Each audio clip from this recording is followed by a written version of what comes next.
Our verse today is Genesis chapter 21, verse 16. Then she went and sat opposite him a good way off, about the distance of a bowshot. For she said, Let me not look on the death of the child.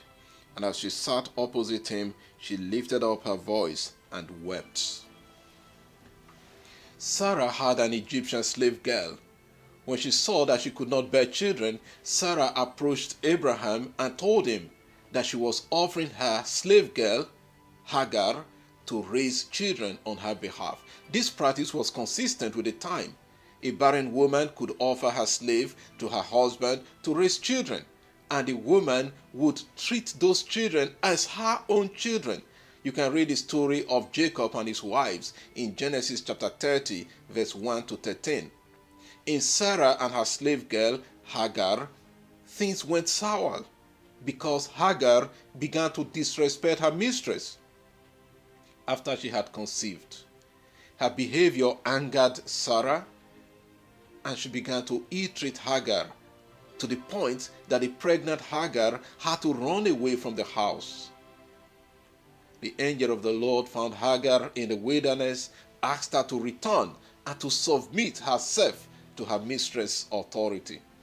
She returned home and finally gave birth to Ishmael when Abraham was 86 years old. You can read all that in Genesis chapter 16. Our verse today comes from chapter 21. So Sarah gave birth to Isaac, and Ishmael was now a big boy. Sarah saw them playing together, and she became unhappy that Ishmael would have a share in Abraham's inheritance with her child.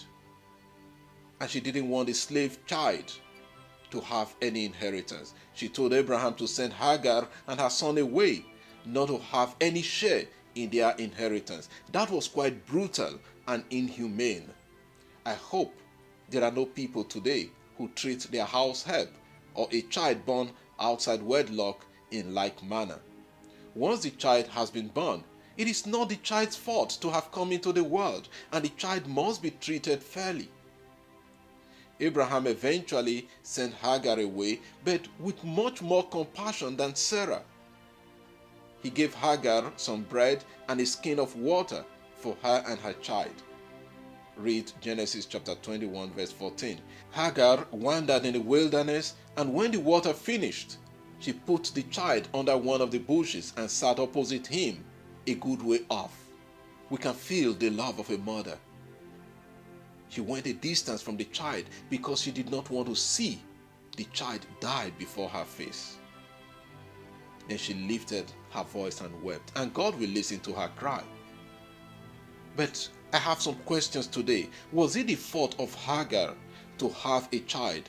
Sarah put her in that trouble and have also turned against her. How would you treat a Hagar today? Should you be in that circumstance? Or what advice would you give to a close relative who is having a Hagar experience? Did Sarah treat Hagar fairly? Would you advise that the child born out of wedlock be sent away without an inheritance and be treated as an outcast? It is good to hear your views and how you would handle this situation today, because we have issues like that around us. For me, Sarah did not treat Hagar and her son fairly. God will eventually make Ishmael a great nation. So I'd like to hear your views. Lord, there are many Hagars and Ishmaels today in the world. Please come to their aid. Amen. God bless you.